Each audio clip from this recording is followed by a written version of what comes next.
बात हो कि प्रभु ने हम सबों के जीवन में सुंदर मौका दिया कि हम खुदावंद की आराधना कर सके और अब परमेश्वर के वचन के ऊपर ध्यान देना चिंतन करें। कि कोरस कहेंगे जब आत्मा प्रभु का के साथ आत्मा में भर के ताकि परमेश्वर का आत्मा हमारे बीच में चुपिश करे। कि प्रभु ने कहा है कि जब दो या तीन मेरे नाम से एकत्रित होंगे मैं उनके बीच में मौजूद होगा। आइए हम सब जोरदार अच्छी आवाज में ताली बजाते हुए और आत्मा से भरकर इस कोरस को गाएंगे।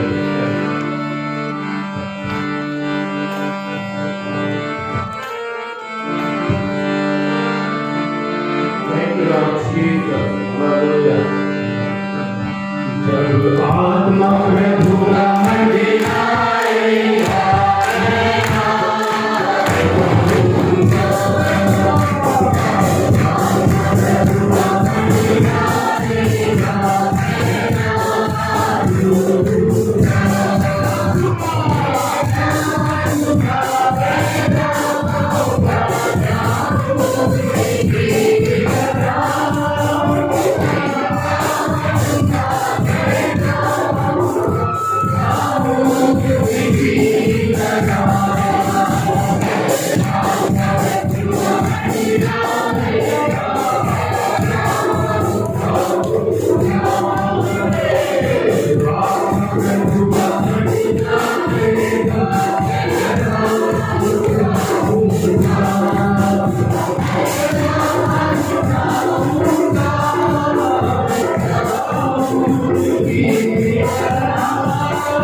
विराजमान है सारी महिमा तुझे देते हैं। तूने सुंदर आकाश और पृथ्वी को बनाया, हम मनुष्य को बनाया प्रभु जी ताकि हमारे जीवन के द्वारा तेरी महिमा हो।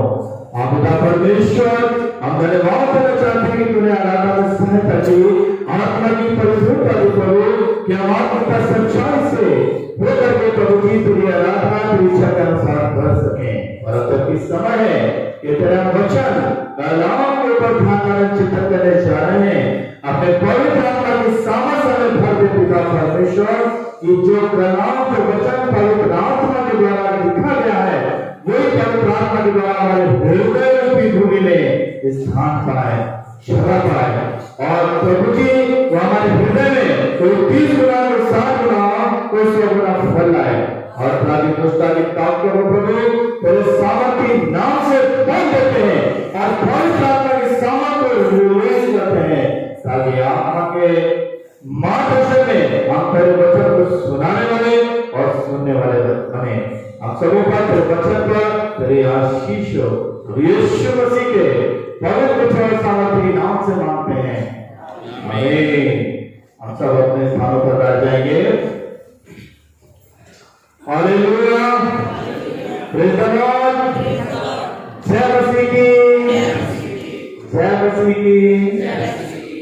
परमेश्वर का धन्यवाद हो खुदा ने, प्रभु ने मेरे आपको जीवन में एक और नया दिन दिया कि हम प्रभु के भवन में एकत्रित होकर प्रभु की आराधना कर सके। और अब जबकि समय है कि हम परमेश्वर के वचन पर ध्यान मनन चिंतन करें, तो हम प्रभु का धन्यवाद करते हैं और आइए हम उस परमेश्वर का हृदय से गुजारा करें, उस पवित्र आत्मा का स्वागत करें, जो पवित्र आत्मा हमारे बीच में प्रवेश करे, हमारी सहायता करे, ताकि उसी के मार्गदर्शन में हम प्रभु के वचन को सुने और ग्रहण करें। हालेलुया। धीमे आवाज में क्यों बोलते हैं? दोस्तों बोले अच्छी आवाज में hallelujah, hallelujah. Thank you so much. प्रभु सबों को नाम आशीष है। और आज हमारी लक्ष्मणी के अनुसार, जो हमारी चर्च ऑफ नॉर्थ इंडिया की लक्ष्मणी है, उसके अनुसार उसी विषय पर, उन्हीं वर्सेस के ऊपर, उन्हीं अध्याय के ऊपर, उन्हीं थीम के ऊपर हम आज मनन चिंतन ध्यान करने जा रहे हैं। और उसके अनुसार ये है कि परमेश्वर ने जो हमें भंडारीपन का लेखा जोखा दिया है, परमेश्वर उसका हिसाब लेगा।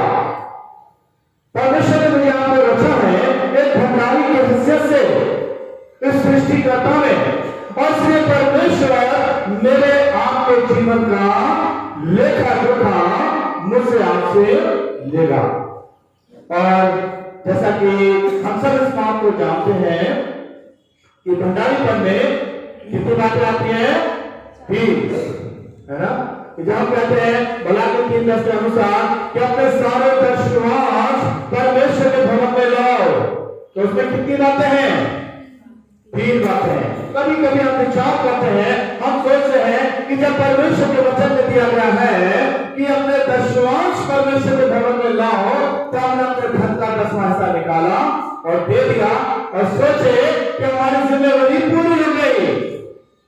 हमने अपने धन का 10वां हिस्सा देकर एक बहुत बड़ा काम कर लिया। हमने अपनी सारी जिम्मेदारी कर्तव्य जो परमेश्वर के प्रति निभा दिए, क्योंकि हमने अपना 10वां हिस्सा प्रभु के भवन में दे दिया। अब हमें कुछ और करने की आवश्यकता नहीं है। मगर मेरे प्यारे अजीजों, यदि प्रभु के वचन के ऊपर गौर करें तो वचन में लिखा है सारे दशवांश। क्या लिखा है? सारे दशवांश। सारे दशवांश की जब बात करते हैं तो सारे दशवांश में आपके टाइम, टैलेंट, ट्रेजर, क्या क्या है? टाइम, टैलेंट और ट्रेजर। आपके धन का 10वां हिस्सा, आपके समय का 10वां हिस्सा, ठीक है, और आपके वरदानों का 10वां हिस्सा, ठीक है, टाइम, टैलेंट और ट्रेजर। तो आज हम इसी विषय के ऊपर गौर करेंगे। और देखते हैं मेरे प्यारे अजीजों, शैतान जो फंसे प्रयास में रहता है, पतरस की पुस्तक में लिखा है कि वो शेर बकर की नाई ढूंढता फिरता है कि जहां में मिले फाड़ खाए। और हमें इस तरह से सांसारिकता में, दुनियावी बातों में उलझाता है और लिप्त कर देता है कि ना तो हम टाइम दे पाते हैं, ना ही टैलेंट वरदानों को दे पाते हैं, और ना ही अपने धन का हिस्सा। शैतान की ऊंचाई युक्तों में, क्योंकि लिखा है कि वह शेर बकर की नाई ढूंढता फिरता है कि जहां नहीं मिले फाड़ खाए। और उन तीनों चीजों में इस रीति से लिप्त कर देता है, दुनियावी बातों में समय भी नहीं दे पा रहे हैं, 5 मिनट की प्रार्थना का समय नहीं, वह दान प्रभु ने नाना प्रकार के दिए हैं, नहीं प्रयोग हो रहे हैं, धन भी दिया है, 10वां हिस्सा नहीं निकाल रहे हैं। एक मुझे कहानी याद आ रही है और मैं बता देना चाहता हूं। एक बार जंगल में एक कुत्ता जो था रास्ता भूल गया। एक जंगल में एक कुत्ता रास्ता भूल गया और वह जंगल से बाहर निकलने के लिए भटकने लगा। और इतने में क्या होता, अचानक एक शेर उसके सामने आ जाता है। और कुत्ते ने जैसे ही शेर को देखा, उसकी सांस रुक गई। उसने कहा, अरे अब तो शेर मुझे खा जाएगा, ये मुझे मार देगा। और क्या होता है, जैसे ही शेर नजदीक आने लगा था, और कुत्ते ने जब देखा तो उससे पास में कुछ मरे हुए जानवर की हड्डियां मिली और उसने उसकी तरफ पीट करके उन हड्डियों को चबाने लगा। शेर बातें देखकर वो कुत्ता घूमकर शेर की तरफ पीट करके उन हड्डियों को क्या करने लगा, चबाने लगा। और जैसे ही शेर और नजदीक आया तो उसने अनुमान लगाया कि अब शेर नजदीक आ गया, जोर से बोलने लगा, ओह शेर को खाने का तो मजा ही कुछ अलग है। क्या? शेर को खाने का तो मजा ही कुछ अलग है। अगर एक शेर और मिल जाए तो मेरी पार्टी पूरी हो जाएगी, मेरी दावत पूरी हो जाए। शेर जो था चलते चलते खड़ा हो गया। ये क्या कह रहा है? क्या इसने शेर का शिकार किया है और कह रहा एक और शेर मिल जाए तो मेरी दावत पूरी हो जाए। अच्छा ये कुत्ता जो है शेर का शिकार, इसने किसी शेर को मारा है और खाया और बता गया। उसने कहा यहां से तो भाग जाना ही अच्छा है, और वो एक थोड़ा भाग गया। कुत्ते की जान बच गई। क्या होता है? एक बंदर जो था पेड़ पर चला हुआ सारा चीजें देख रहा था और उसने कहा कि अरे इस कुत्ते ने बड़ा चित्रा से शेर को बना दिया आज। और उसने कहा इससे अच्छा मौका क्या होगा, मैं जाता हूं और शेर को जाकर बताता हूं कि अरे कुछ नहीं, उसने तुझे बेवकूफ बनाया है और इस तरह से मेरी दोस्ती शेर से हो जाएगी और मेरी जान भी खतरे से बची रहेगी। शेर मुझे कभी भी हमला नहीं करेगा, मुझे मारेगा नहीं। और मैं दौड़ कर करके जाने लगा और इतने में कुत्ते ने एकदम उस बंदर को जाते हुए देख लिया और समझ गया कि अरे ये बंदर जो है कुछ करना चाह रहा है, कुछ गड़बड़ी करना चाह रहा है। और उधर क्या होता है, ये बंदर दौड़ता और शेर के पास जाता है और शेर से कहता है, उसको सारी कहानी बता देता है कि क्या कुछ हुआ था। और शेर ने जोरदार दहाड़ लगाई और कहा अच्छा ऐसी बात है तो मैं अभी चलकर चलो मेरे साथ और उसके कुत्ते की सारी लीला खत्म कर देता हूं, उसको मार देता हूं। और शेर जो था शेर गुस्से में दौड़ता हुआ बंदर से दौड़ता चलाया। और क्या हुआ, कुत्ता जो था उसने देखा शेर फिर आ गया, फिर उसकी सांस हो गई। उसने कहा रे अब ये मुझे नहीं छोड़ेगा, ये मार देगा मुझे। और उसने बड़ा परेशान हो गया, उसने फिर पीट करी, शेर को आते देखकर पीट करी और जोर से बोलने लगा, अरे मैंने इस बंदर को 1 घंटा पहले भेजा था कि एक और शेर को बातों में फंसा के लाए कि मैं उसे खाऊं और ये अभी तक नहीं आया। शेर ने समझा कि अरे ये क्या बात है, ये तो मैं जान में फंस गया। शेर फिर उठा भागा और अपनी जान बचा कर लौट गया और कुत्ता जो था उससे बच गया। मेरे प्यारे अजीजों, ये कहानी है, मगर वास्तविकता में क्या है, परेशानी के समय, दिक्कत के समय ये कहानी हमें समझाने कि हमें अपना हौसला नहीं खोना चाहिए, बल्कि क्या है, बुद्धि से समझ से अपने कामों को करना चाहिए। हमें अपने जीवन में निराश नहीं होना है, मायूस नहीं होना है, परेशान नहीं होना है, और बुद्धि से काम करना है जिससे कि हम अपने जीवन में सफल हो सके, अपनी राहों पर आगे बढ़ सके। इसके द्वारा हमें सीख रहे हैं। और यदि हम परमेश्वर के वचन में देखें उत्पत्ति का 39वां अध्याय के अंतर्गत में, तो हम यही पाते हैं कि जिस तरह से लिखा है, शैतान से कब्र की नाई हमें ढूंढता फिरता है, खाने के लिए फाड़ आए। हम यूसुफ के बारे में देखते हैं कि उसके भाई लोग उसे ईर्ष्या करते थे और शैतानी विचारों में आकर के उसे क्या करना चाहते थे, मार डालना चाहते थे। और इसी विचार के अनुसार उन्होंने उसे बड़े गड्ढे में डाल दिया था। सारी कहानी को हम सब जानते हैं, ठीक है। मगर वहां पर देखते हैं कि परमेश्वर का भय यूसुफ के जीवन के अंतर्गत में था। यूसुफ परमेश्वर से डरा करता था और जिसका नतीजा परमेश्वर ने बुद्धि से परम्परा किया, समझ से भरपूर किया, और जिसका नतीजा हम उस कहानी को सब जान रहे हैं कि वो क्रोधी करके घर में पहुंचाया जाता है, ठीक है। और वहां पर देखिए 39वां अध्याय, उत्पत्ति उसका 39वां अध्याय और 5वें आयत को देखिए जरा। सबके पास बाइबल नहीं होगी, मगर जिसके पास बाइबल है वो जोर से पढ़ सकते हैं। पढ़िए उत्पत्ति 39:5 में आए। हाँ, जब से उसने उसको अपने घर का और अपनी सारी संपत्ति का अधिकारी बनाया, तब से यहोवा यूसुफ के कारण उस मिस्री के घर पर आशीष देने लगा। Hallelujah, hallelujah. किसके कारण? पोतीफर के घर में किसके कारण आशीष आ रही है? यूसुफ के कारण, क्योंकि वो परमेश्वर का भय मानता है, प्रभु ने उसे अपनी बुद्धि से भरा है। और परमेश्वर क्या है? यूसुफ के कारण उस पोतीफर के घर में आशीष देने लगा। और क्या घर में क्या मैदान में, क्या घर में क्या मैदान में, उसका जो कुछ था उस पर यहोवा की आशीष होने लगी। Hallelujah, hallelujah.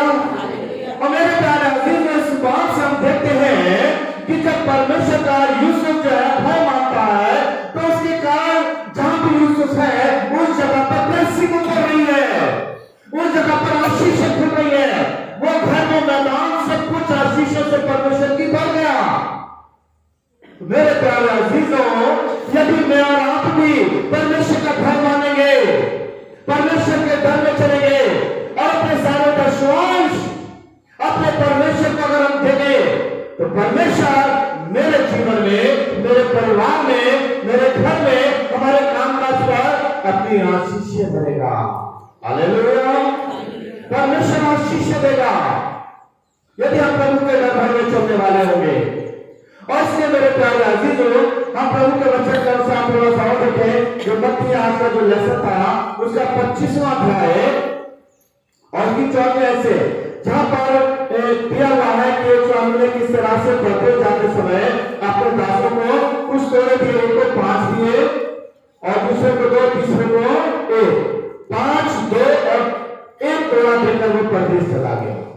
ठीक है। और क्या होता है, जब लौट कर आता है तो एक जो था जिसके 5 मिले थे उसने क्या करा?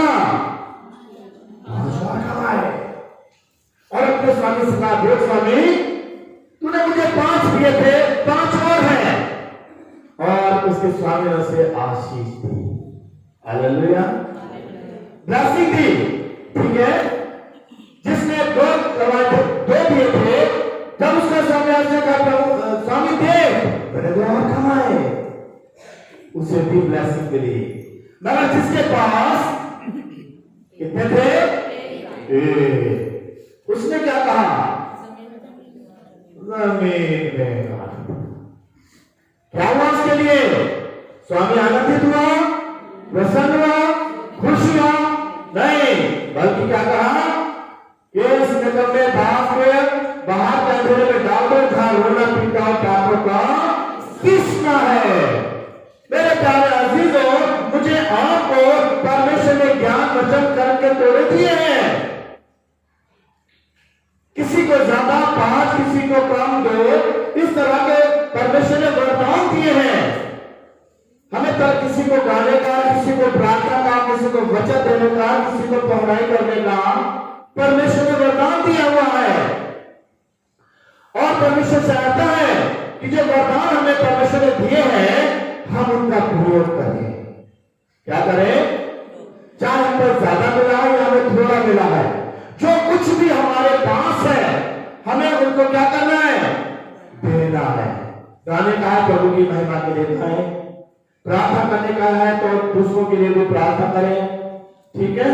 वचन का है तो प्रभु के वचन को लोगों में पहुंचाएं, नाना प्रकार के पहुंचाई करने का, सेवा करने का। और उसके आगे अगर आप पढ़ेंगे तो वहां ये कि अगर आपको धन संपत्ति मिली है कि मैं भूखा था तो मैं मुझे खाने को दिया, प्यासा था पानी दिया, नंगा था वस्त्र दिए। इस तरह के अगर आपके पास प्रभु ने धन संपत्ति दी है और अगर आप एक भंडारी है तो आपको क्या जरूरतमंदों की जरूरतों को पूरा करना है।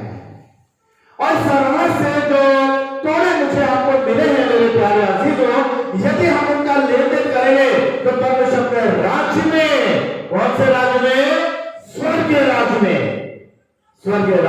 हमें ब्लेसिंग देगा। आए मेरे भक्त लोग आओ, इस राज्य में समय तो जो तुम्हारे लिए तैयार की गई है। तो हम मेरे प्यारे अजीज, हम इस बात पर गौर करें कि जब हम परमेश्वर को अपना दशवांश देते हैं, यानी टाइम दशवांश में सुबह 4 बजे से अगर आप मेरे साथ चले तो 1 घंटा 20 मिनट सुबह ही आपके पूरे हो जाए। मैं सुबह 4 बजे कुछ मैसेज डालता हूं, 22-25 लोग हैं जो उसे पढ़ते हैं। अगर आपने सुबह 1 घंटा टाइम दे दिया 4 से 5 बजे, फिर मैं 5 बजे में डाल देता हूं, कितने लोग सम्मिलित हुए? 1 घंटा हो गया। 6 बजे मैं आकर चर्च छोड़ देता हूं, आधा घंटा हो गया। कितना टाइम हो गया? 1 घंटा 30 मिनट। और 12 घंटे के कितने होते हैं? 1 घंटा 20 मिनट। आप दिन भर अपना कुछ भी काम करते रहिए, समझ रहे? सुबह 1 घंटा आपने दिया, चर्च में आधा घंटा दिया, ठीक है? 1 घंटा 30 मिनट आपने दे दिए। यानी कि अगर आप नहीं दे पा रहे हैं, मगर आपका फर्ज है कि 1 घंटा 20 मिनट आपको दिन भर में परमेश्वर का जो है परमेश्वर को देना है। अगर सच्चे प्रतिफल को पाना चाहते हैं, एक अच्छे रिवॉर्ड को आप पाना चाहते हैं, जिसमें कहा सारे दशवांश में अगर हम दान भी परमेश्वर को नहीं दे रहे हैं, हम धोखा दे रहे हैं। परमेश्वर कहता है तुम मुझे धोखा देते हो, तुम मुझे लूटते हो। किन बातों में? उठाने दशवांश की बातों में। तो 10वें समय 1 घंटा 20 मिनट अगर परमेश्वर से अच्छे प्रतिफल को पाना है तो आपको देना है।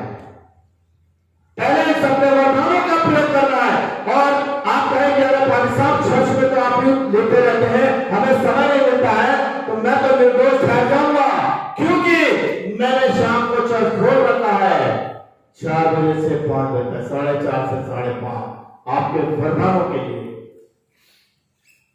प्रभु जब मुझसे हिसाब देगा कि दशवांश तुम बोलते तो भाग रहे, मगर क्या कलीसिया को अवसर दिया? मैं कहूंगा प्रभु मैंने तो अवसर दिया, मैंने तो सुबह 6 बजे घंटा बजाया। कोई आओ या ना आओ, हर एक अपने जीवन का लेखा देना है। मैं तो सुबह 4 बजे प्रभु को उठाया मोबाइल पे, उठे या नहीं उठे हिसाब आपको देना है। वरदान का प्रयोग समय मैंने तो दे दिया। जो मेरे साथ चलेगा प्रभु के सामने कह सकेगा कि हाँ प्रभु मैंने समय दिया। मैं तो अपने साथ अपनी कलीसिया चलाना मांगता हूं। वरदान का प्रयोग मैंने वहां पर टाइम दे रखा 4:30। कितने लोग जा रहे हैं मुझे नहीं पता, मुझे पता यानी कि आप जान रहे हो, वहां नहीं दे पा रहे कहीं लोग। मेरा कहने का मतलब कलीसिया जागृत हो, उठो, इन कामों को करो, घर का अपने यहाँ पर लाओ। इतने दिन लॉकडाउन रहा, बहुत से लोग अभी चर्च में आ ही नहीं रहे, कोरोना से डर रहे, आपने सब जगह जा रहे। बुरा न मानना, शादी पार्टी में सारी भीड़ दिखी मुझे है, चर्च में आने से कोरोना डर। चलो अभी तो लोगों को कम की जगह इधर उधर बैठ सकते हो कहीं, चलो कोई बात नहीं। मैं बात कह रहा हूं, अब कितने से मैं जो बात कहना मांग रहा हूं ये कि उठाने को भेजे। क्या हमने लॉकडाउन के समय में जो हम परमेश्वर को देना था उसके प्रति ईमानदार रहे? हर संडे की भेंट जो मैं बोलता रहा कि आप अपने घरों पर जमा करें और जब आप चर्च में आते तो आप कीजिए, क्या ऐसा करा है? ये आप लोग जानते हैं। प्रभु कहता है तुम मुझे धोखा देते हो, तुम मुझे लूटते हो। किन बातों में? दशवांश से उठाने के वेतन में। टाइम, टैलेंट, ट्रेजर, समय का 10वां हिस्सा, वरदानों का 10वां हिस्सा और अपने धन का 10वां हिस्सा। हम देखो मेरे प्यारे अजीज, यदि हम अपना 10वां परमेश्वर को देंगे तो परमेश्वर का भी कुछ उपाय देंगे, उसकी ब्लेसिंग है। मलाकी उसका 3रा अध्याय और उसकी 10वीं आयत, ज्यादा डिस्क्राइब नहीं करूंगा, शॉर्ट में करके आपको छोड़ना चाहूंगा। मलाकी 3:10 पढ़े जरा जल्दी से, क्या लिखा है? मलाकी 3 उसका 10वीं आयत जी। सारे दशवांश भंडार में ले आओ, सारे दशवांश भंडार में ले आओ, मेरे भवन में, कि मेरे भवन में भोजन वस्तु रहे। सेनाओं का यहोवा, सेनाओं का यहोवा कहता है, ये कहता है, ऐसा करके मुझे मुझे परखो कि मैं आकाश के झरों के तुम्हारे लिए खोलकर तुम्हारे ऊपर अपरंपार आशीष की वर्षा करूंगा। Hallelujah, hallelujah. देखिए मेरे प्यारे अजीजों, प्रभु कहता है कि अगर सारे दशमांश मेरे भंडार में लेकर आओगे, क्या करेगा? स्वर्ग की खिड़कियां खोल देगा। आपके जीवन में, आपके परिवार में, आपकी जिंदगी की जरूरतें परमेश्वर स्वर्गीय भंडारों से पूरा करेगा। हालेलुया। अद्भुत रीति से स्वर्ग की खिड़कियां खोल के परमेश्वर अपरंपार आशीष देगा। यदि हम उन वरदानों का, उन दशमांश को परमेश्वर के सम्मुख लाएंगे, परमेश्वर का ये वादा है, मुझे देखो और मैं स्वर्ग होकर अपरंपार आशीष की वर्षा करूंगा। हालेलुया। जल्दी चलेंगे। नीति वचन 3 अध्याय और 9-10 पर ये क्या लिखा है? नीति वचन 3 उसकी 9वीं और 10वीं आयत में अपनी संपत्ति के द्वारा अपनी भूमि की सारी पहले उपज देकर यहोवा की प्रतिष्ठा करना। इस प्रकार तेरे खत्ते भरे पूरे रहेंगे और तेरे रसकुंडों में नया दान मधु रहेगा। Hallelujah, hallelujah. कितना सुंदर वचन है। क्या कह रहा था वो? अपनी संपत्ति के द्वारा जो भी तेरी कमाई है, खेती बाड़ी, बिजनेस, सर्विस, ठीक है, दशमांश परमेश्वर के चरणों पर ला रहे हो। अपनी संपत्ति के द्वारा, अपनी भूमि की सारी पहली उपज के द्वारा यहोवा की प्रतिष्ठा करना। सारा दशमांश पहला किसका है? परमेश्वर का है। क्या आप भूल तो नहीं रहे हैं? तो परमेश्वर का है, उसको भी इस्तेमाल कर रहे हैं। अपना तो कर ही रहे हैं, परमेश्वर का भी इस्तेमाल कर रहे हैं। प्रभु कहता है, तुम मुझे धोखा देते हो, तुम मुझे लूटते हो। किस बात में? दशमांश उठाने की रेटों में। सारा दशमांश परमेश्वर का है। यदि तुम अपनी संपत्ति, अपनी कमाई, अपने कामकाज, अपने जो भी खेती बाड़ी है, उसका हिस्सा परमेश्वर के पास लाओगे तो परमेश्वर का वादा, क्या वादा है परमेश्वर का? कि इस प्रकार तेरे खत्ते भरे पूरे रहेंगे और तेरे रसगुल्लों में नया मधु उमड़ता रहे। तेरे खत्ते, घर के भंडार, तेरे पर परमेश्वर की आशीष होगी। वचन में लिखा है कि जब हम इस तरह से परमेश्वर को करेंगे तो जब तुम फसल का नई फसल काटोगे, पुराना तुम्हारे खतों में भरा होगा। तुम कहीं सर्विस कर रहे हो, बिजनेस कर रहे हो, तुम्हारा बटुआ, तुम्हारी बैंक बैलेंस खत्म नहीं होगी। परमेश्वर की दृष्टि, परमेश्वर की आशीष पर होगी। तुम्हारी जिंदगी की सारी जरूरतें पूरी होगी। तुम्हारे बच्चों की पढ़ाई, तुम्हारा कामकाज, तुम्हारी जरूरतें तुम खर्च करोगे। मगर जब तुम्हारी नई सैलरी आएगी, जब तुम्हारी नई खेती कटेगी, तब भी तुम्हारी बैंक में तुम्हारे खत्ते, तुम्हारे अंजल भरे रहेंगे। कब? सारे दशमांश प्रभु के चरणों पर लाओ। हालेलुया। ये परमेश्वर का वादा है। परख कर देखो, प्रभु कहता है, और इस प्रकार तेरे खत्ते भरे रहेंगे और तेरे रसगुल्लों से नया दान मधु उमड़ता रहेगा। ब्लेसिंग, ब्लेसिंग, आशीष तू दूसरों को भी देगा और वो भी प्राप्त होगा। हालेलुया। आगे देखो, जब मैं लूका का 6वां अध्याय 37 में दिया है, दो तो तुम्हें भी जब हम प्रभु के उंगली में लाएंगे तो प्रभु किसी का कर्जदार नहीं। कोई पुराने समय में गाना था कि तुम एक पैसा दोगे वो, हाँ सुना, एक पैसा दोगे वो तुम्हें 10,000 देगा। क्या एक पैसा देने में हम अटकता है? 10,000 देना चाहते हैं? कितने लोग? चलो रहने दो। कहने का मतलब है दो तो तुम्हें भी दिया जाएगा।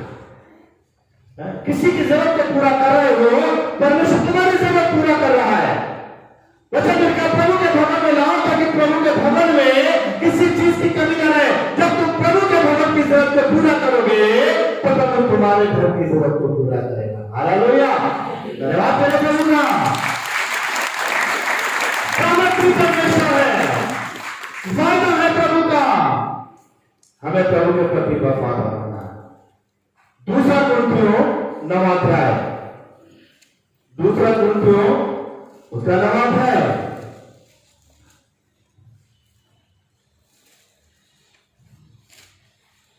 और 10 में पढ़े, 10 आयत से। अतः जो बोने वाले को बीज, वो जो बोने वाले को बीज भोजन के लिए रोटी देता है और भोजन के लिए रोटी देता है वह तुम्हें बीज देगा, और वो तुम्हें बीज देगा, उसे फलवंत करेगा, उसे फलवंत करेगा, तुम्हारे धन के तुम्हारे धन के फलों को बढ़ाएगा। फलों को बढ़ाएगा। तुम हर बात में सब प्रकार की उदारता के लिए हमारे द्वारा धन्यवाद कराती है, धन्यवाद किए जाओ, क्योंकि